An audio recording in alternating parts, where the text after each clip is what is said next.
Sir, Dina is actually from a word Deen, which means faith, and Dastagir means one who offers a helping hand. So that's the meaning. And I wish to do justice to my name if I get an opportunity to be in service. So if I can say my mother tongue, I would call it as a linguistic dilemma, if I can use the word. It is Tamil, but it is actually a beautiful combination of Tamil, Malayalam, and a few phrases of Arabic. The many reasons what inspired me to join the civil services is the very fact that I found a difference in the administrative system, as you mentioned, between India and Saudi Arabia. Pakistan itself has its challenges of being a democracy. I doubt whether they have a clear rule of law in its true spirit.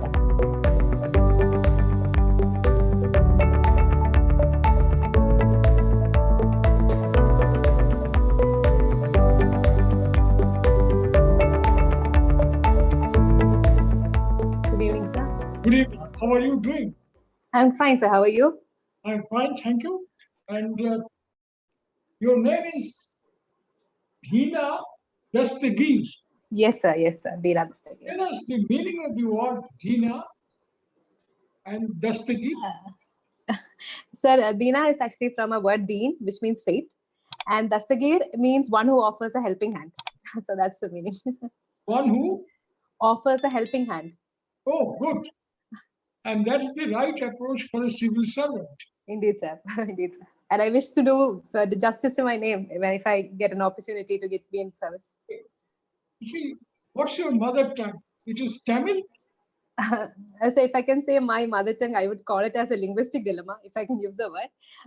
It is Tamil, but it is actually a beautiful combination of Tamil, Malayalam, and a few phrases of Arabic. Because my ancestral home shares a border with Kerala and Tamil Nadu. So the language is actually a mix of both. So why I call it a linguistic dilemma is because my language is neither recognized as Tamil in Tamil Nadu nor as Malayalam in Kerala. Okay. So that's the. Could you read Tamil and Malayalam? Sir, I can read Malayalam and read and write more Malayalam, but not Tamil. Okay. So I'll take you as a Malayali. Yes, sir. Yes, sir. That will be better. Because I've been staying in Kerala also, so more linked to Kerala. I'm told that the oldest mosque outside Middle East, yes, sir, was established in Kerala. Yes, sir. Can you tell us where is it located? So it is the Cheraman Perumal Mosque, which is in Kodungalur. So if I can, yes, sir. Kozhikode? Calicut? Yes, sir. It's in Kozhikode. Yes, sir. When was it established and who established it? So it was established by Malik Dinar. It was around 1400 years ago, which is almost the time similar to the Prophet Muhammad himself. So it is around 1400 years old. But if I can add a personal note to it, so my ancestral place in Tamil Nadu, which is called Thengapatnam, I have not mentioned that in the draft, also has a mosque which is almost the same age of that Cheraman Perumal Mosque. But unfortunately, that has not been recorded in history. So that has been forgotten in history, if I can say. So that is something personal from my ancestral place, but officially recorded is the Cheraman Perumal Mosque in Kodungalur. What is the mosque that your ancestors set up? So it was not my ancestors set up as such. It was a mosque which was in my ancestral place. Okay. What is that? Can you tell me? So it is in a place called Thengapatnam, which is currently in Tamil Nadu. Okay. Which was for part of the erstwhile Travancore before, but now under the boundaries of the Tamil Nadu state. See, you were graduated in 2016. Yes, sir. And in electronics and telecommunication engineering. Yes, sir. Did you do any work with any organization? Sir, I got a campus placement offer as soon as I passed out of college, but then I humbly rejected it because I wanted to pursue my aspiration of being a civil servant. And I started my preparation in 2017. I got a job, but then. So you did not join any organization? No, sir, I didn't join. Could you tell us what was the reason for your passion for civil service? Sir, actually, my reasons or aspiration to join civil services, if I can say, has evolved with my age. So if I can start with, initially I did my entire schooling in Saudi Arabia in a school called as International Indian School Dammam, which Ah, is considered as one of the largest affiliated school in under CBSE in the region. And the very fact that after being established for 40 years and with 25,000 students passing out of them from that school, which in fact represents a mini India, and not even one person joining the civil services, I felt I should be a start with it. And then as I grew up, I understood the diversity associated with not just the job of being a civil servant, but also the means of being a civil servant. Because the wide variety of subjects I get to learn, I believe that that has a connection with an aptitude which I have. So, sir, this is one reason. And I think if I can mention about the diversity aspect, I've seen my district magistrates in my district and from across the country, if I can say things in a single day. They handle about health, they handle about education, they handle things depending upon the various times of an year. They plan for summers, they plan for monsoons, they plan. Unfortunately, we have a second wave of COVID, so they handle as per the exigencies of time. So the excellent diversity we get to offer has inspired me or motivated me to join the services, sir. okay. Since you spent your formative years in Saudi Arabia Yes, sir. and now you're in India, Yes, sir. can you tell us what is the basic difference in the political and administrative systems of these two countries? So if I can say, if I can bring a personal note to it, one of the many reasons what inspired me to join the civil services is the very fact that I found a difference in the administrative system, as you mentioned, between India and Saudi Arabia. So in the case of Saudi Arabia, the system, we don't have a prescribed procedure established by law and is more ad hoc. And I have personally been, if I can say, faced many challenges because of this ad hocism over there, because we need to renew our resident permit and many other things. And since there is an ad hocism, things become more difficult. Whereas in the case of India, we do have a very beautiful hierarchy right from the Rashtrapati Bhavan to a Gram Sabha under a tree. So we do have a very prescribed system. So that is one major difference which I noticed and which inspired me to join the services. And so other difference is definitely we have a higher status of being citizens of a democracy, whereas in their case they are a monarchy with no written constitution.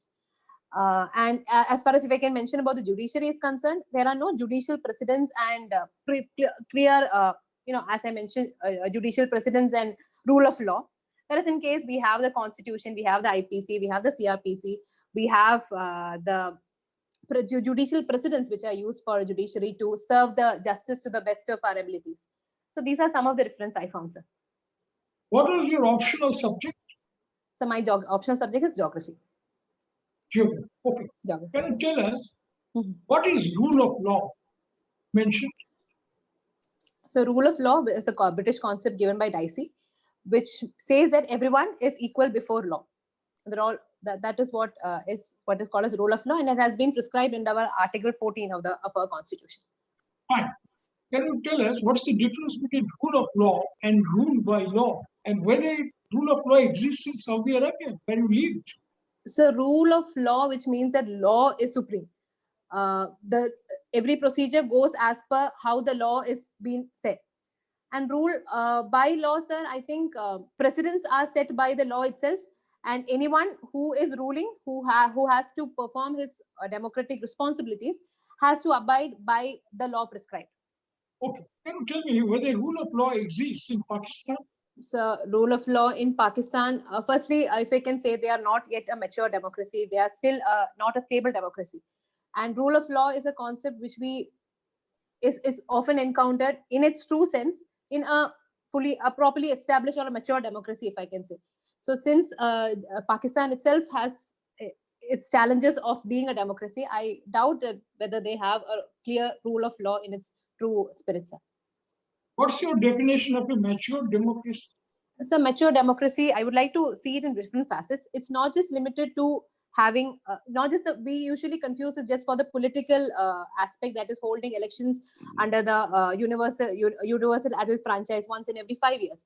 But I believe that it transcends beyond that. It also has a social aspect where there is minimal of social divide in the country, and even the vulnerable sections are taken care of, like women, children, or any other socially backward, as mentioned in the constitution. And as far as economic divide is concerned, sir, if I can quote the Oxfam report, which mentions that we have a very stark economic divide in the country, and this shows that there is a variation in respect to economic access to economic resources. So we also need an economic democracy. So when all these aspects are taken care of, I believe that that is what is a mature democracy. What is the role of non-elected institutions in a mature democracy? And can you name some of the vital non-elected institutions in a mature democracy? So I couldn't hear you the first part of your question. Did you mention about non-elected? You see, vital importance of non-elected institutions in a democracy. And what are these institutions? You could name one or two in India. Sir, I would call what we call as bulwarks of Indian democracy. One is definitely the Election Commission, who is responsible under the Article 324 to conduct free and fair elections. They are not an elected body, but in fact a bulwark of democracy and leading forward democracy in its political sense. Other one is the Supreme Court, which is the custodian of our fundamental rights and the Constitution. And third, I think, is UPSC, which is recruiting candidates like us to the Indian executive. So all of them are not elected, but definitely contributing towards a larger spirit of democracy.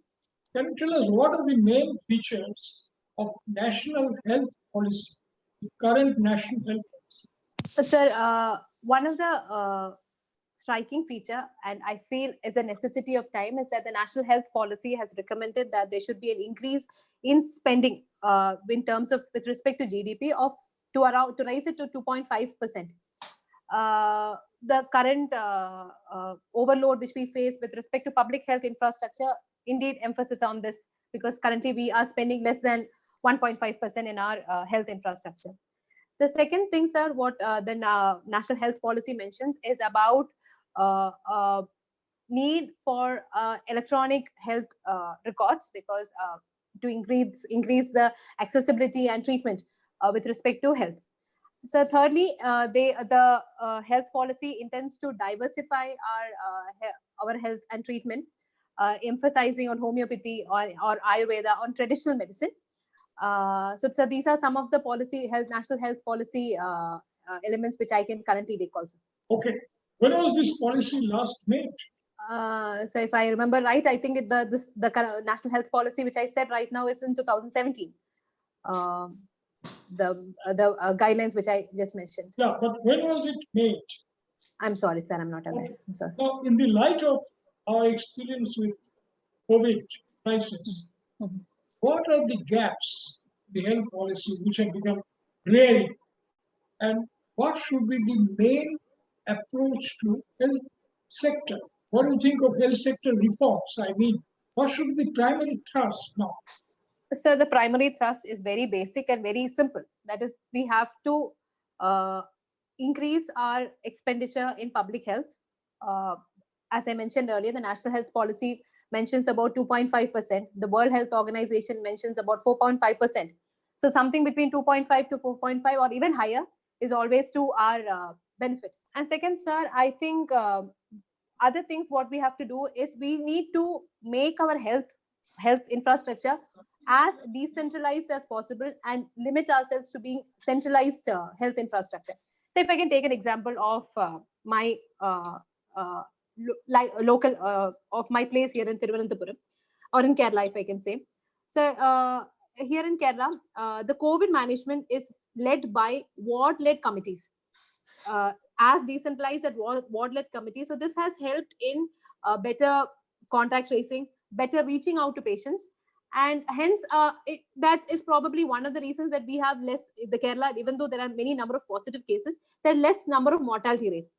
So I think it should be as decentralized possible, coming up to the ward level. And any changes to change this otherwise is not a very suitable option.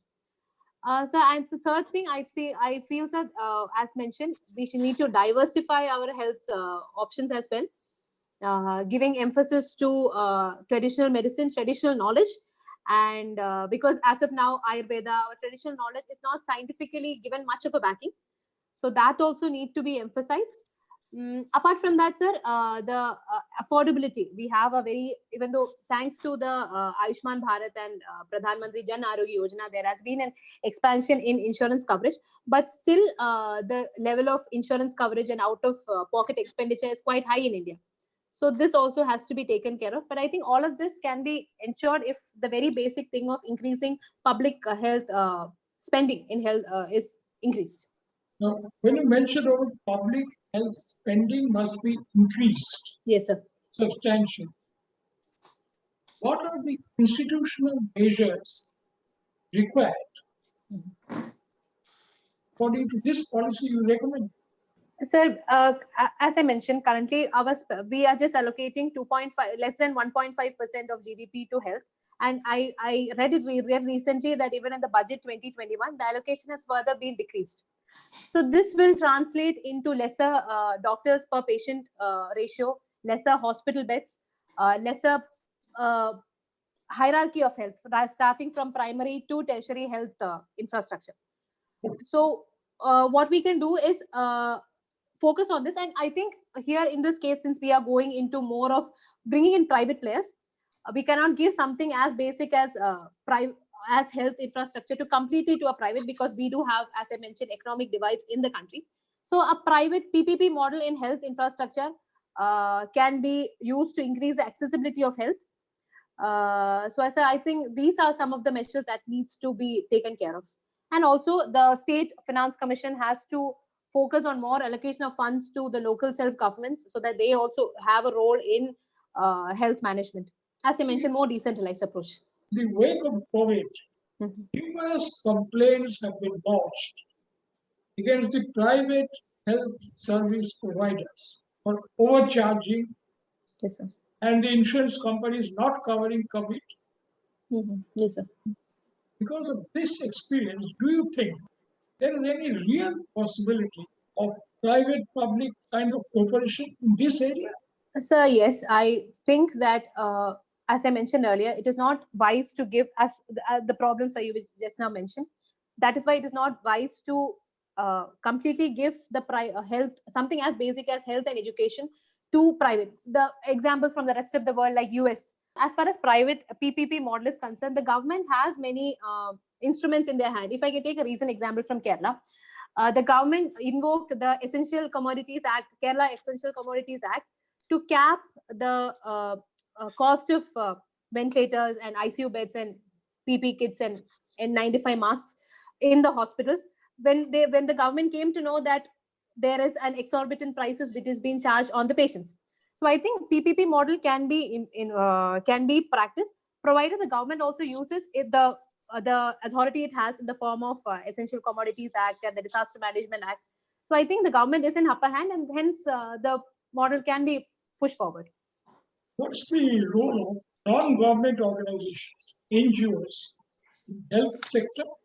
So NGOs, we have various NGOs who are specializing in various different areas of specialization. If and in with respect to health as well.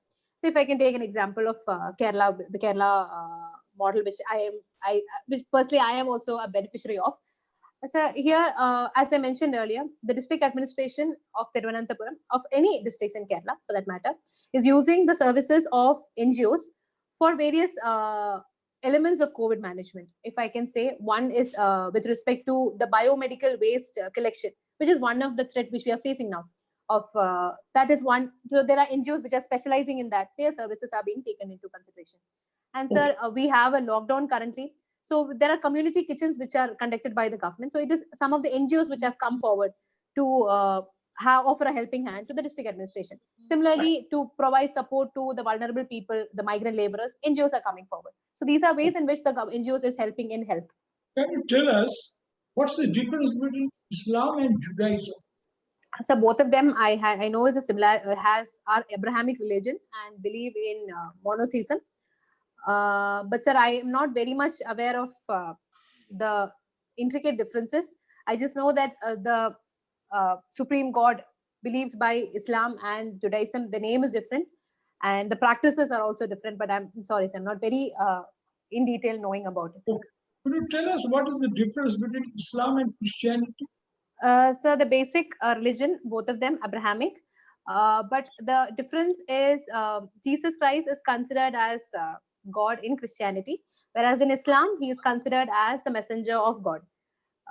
So that is the basic difference I find in Christianity and Islam. Isn't And Jesus considered a prophet in Islam? yes, sir, Hajrat Isa? he is considered as a prophet in Islam. He is considered as Prophet Isa in Islam. What is the difference between Islam and Christianity? Why are they at loggerheads in various parts of the world? So I think these the minute religious differences or differences in religious ideologies is politically utilized, which translates into communalism. So I think I don't think personally the believers have a problem. It is only when the political class has a problem, there is problem between the religions. What is the theological distinction between Shias and Sunnis? Again, in this case also, it is the idea of the Sunni sect of Muslims believe in one Khalif post the life of Prophet Muhammad, believed in one Khalifa, the Khalifa system, and Shias believe in expected another Khalifa to take over. So this is something very basic, very, I would say, a political reason during the times post the life of Prophet, which has with time been politically utilized and now exhibiting itself as the biggest rivalry in the West Asia as India between Saudi Arabia and Iran. So this is a very political difference, I would say. Since you are from Kerala, can you tell us about Adur Gopalakrishnan? Adur Gopal. Yeah. Yes, sir. Yes, sir. Yes, sir. What are his contributions to film world? So I know him as a very renowned filmmaker, but then I can't currently recall his film creations as of now.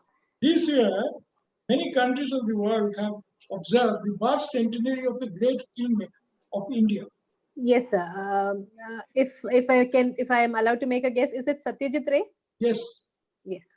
What is the difference between line of control and line of actual control?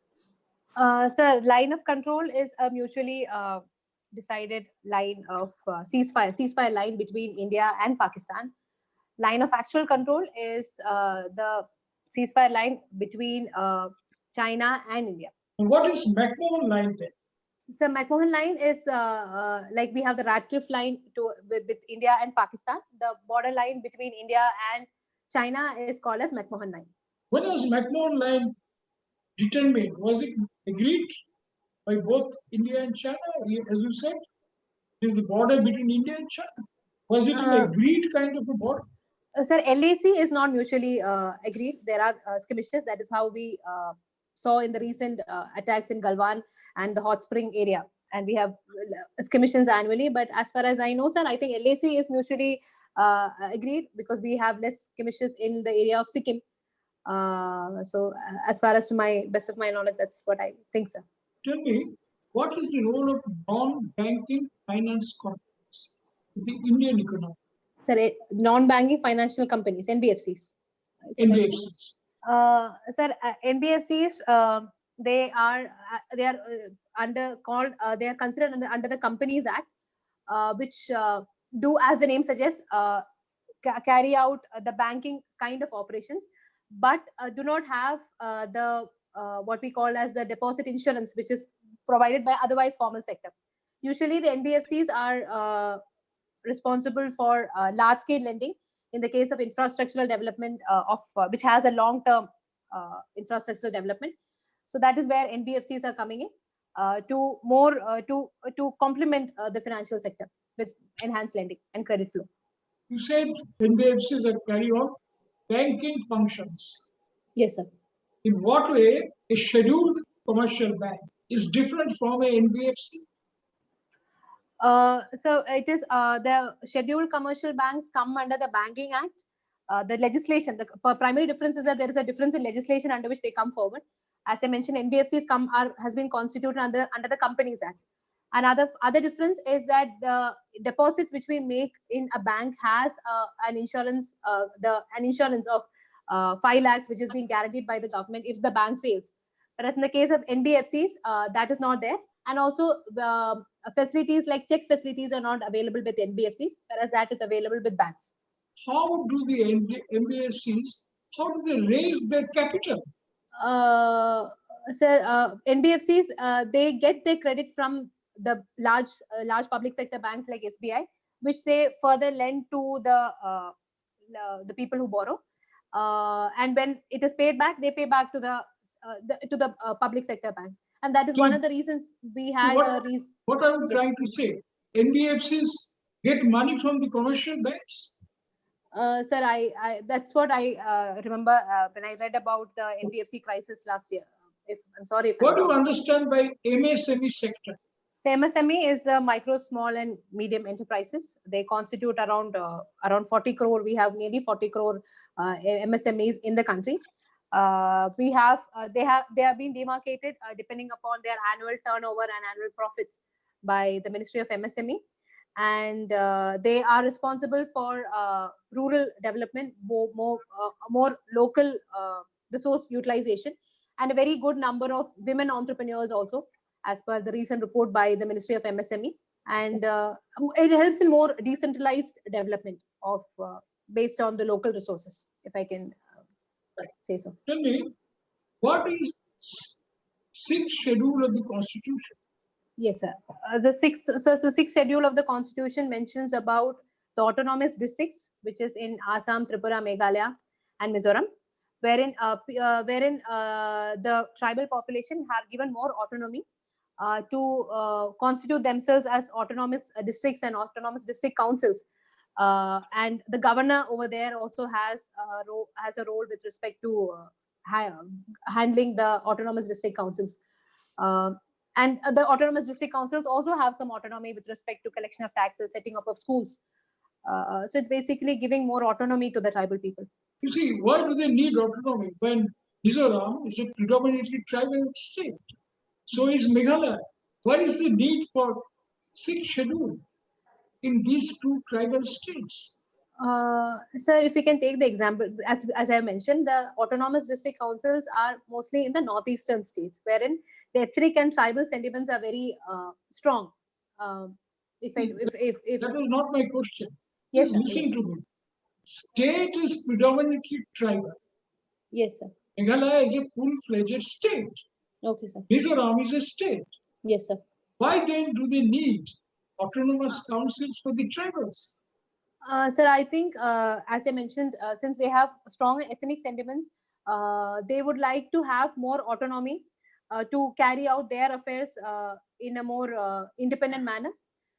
So to fulfill their sentiments and to not call for any sort of protest or separatist movements, which the Northeast is otherwise facing, I think this is one way in which the government would like to pacify them by granting them more autonomy. Okay. See, what is the current status of the unresolved Tamil issue in Sri Lanka?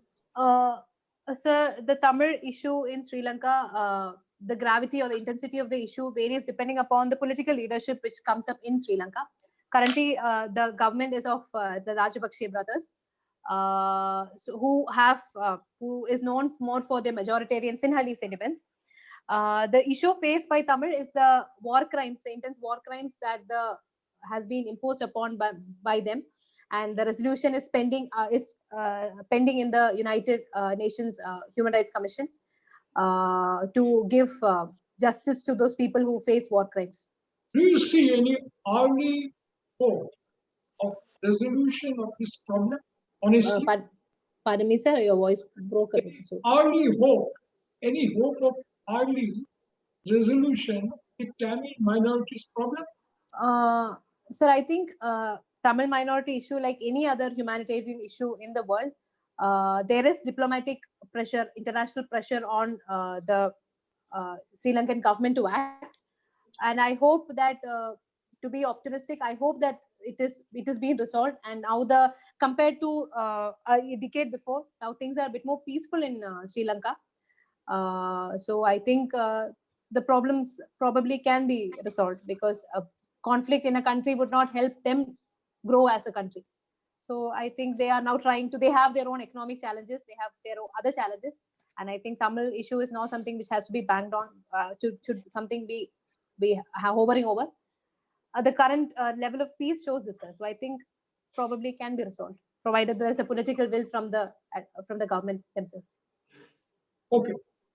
Ms. Dina, Yes, sir. your merit has been tested. Yes, Your sir. merit, academic merit has been tested. Yes. Okay. You have earned the right to be interviewed. What I've said is that your merit has been tested in the exams. Yes, sir. Okay.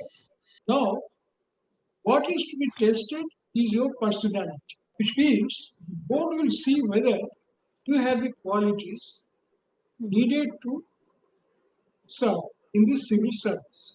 Okay. Okay, sir. Now, therefore, it requires a clear understanding of what civil service is all about. Mm-hmm. Your perception of diversity is something that can be found in many other professions. Mm-hmm. Yes, sir. Therefore, you have to be very sure about what civil service is all about. Okay, sir. And therefore, the test is mainly to see whether you have those qualities. Okay, sir. Get my point? You have Yes, sir. excellent articulation, you are very fluent, and you are also very frank. Whatever comes to your mind, you say. Now, this is basically a purpose-led conversation, a purpose-driven conversation. Yes, sir. You have a purpose to prove that you are the best candidate. Okay, sir. Board also have a purpose to Yes, sir. select the best. So these Yes. two should match. Okay, sir. Mm-hmm. Keeping that in view, you have to follow the first rule that you are not under any compulsion to answer every matter that is raised. It is not a quiz competition. Okay, okay. Board will know the answer. They just want to see how you react to this matter. And when you react to it, make your point. They will see whether some primary qualities needed to be a civil servant are present. Mm-hmm. What are these qualities? One, cool, dispassionate, rational appreciation of facts, and therefore intellectual integrity. Mm-hmm. Yes. That is willingness to admit what you know, what you know.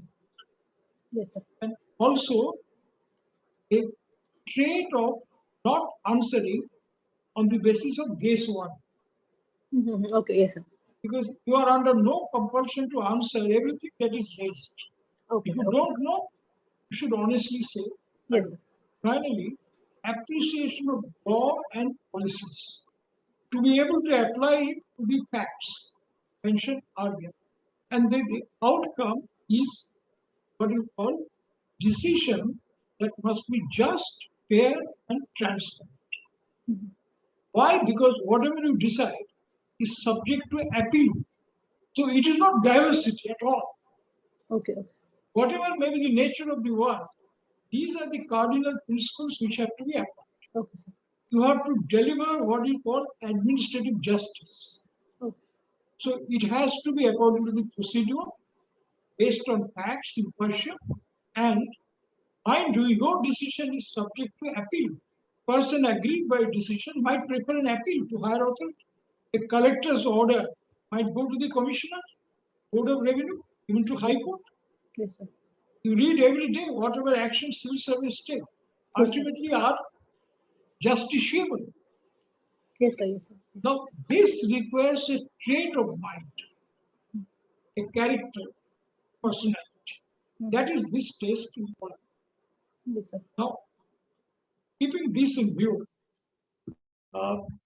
I would suggest that you should update your information base about economic matters. So, Okay, sir. Okay. we'd like to read one economic daily and Okay. know more about NBFCs, NPA Okay, sir. issues, Okay. MSME sector's problem, microfinance, the measures Okay. taken by the government to revamp the small and medium industries of the country. And national health policy, what I suggest that you listen to the question, take a pause, Okay, sir. Because you need not come out with a pattern. Okay, sir. Okay. Bureaucrat listens. His first quality is that he has to listen. Yes, sir. Yes, sir. Either to the lawyer presenting a case or the person presenting his case. And then Okay, you sir. make up your mind. Mhm. If you don't know, say I don't. Okay, sir. Okay. Okay? Okay, As sir. for instance, line of control. Okay. What you said is wrong. Okay. Okay. Okay. The same manner, McMahon line, you give a pad Oh. Okay. Okay. LAC, Okay. McMahon line, please go through it. Okay? Okay. In the Yes, sir. same way, I would Sure. say, look at the national health policy. Okay. Okay, sir. Definitely. And you talked about traditional medicine, this, that, or the other. Okay. Essentially, what has been brought up now is terrible gaps in our public health system, Yes. not only at the districts level, even at sub-districts. Every stage, there are gaps. These Okay. gaps cannot be breached by market forces. Okay, sir. Here, Okay. there is a government goal. Now, on this, a lot had been written and discussed. So Mhm. you should be familiar with that. Okay, sir. Okay. Because the board would like to see whether you have applied your mind.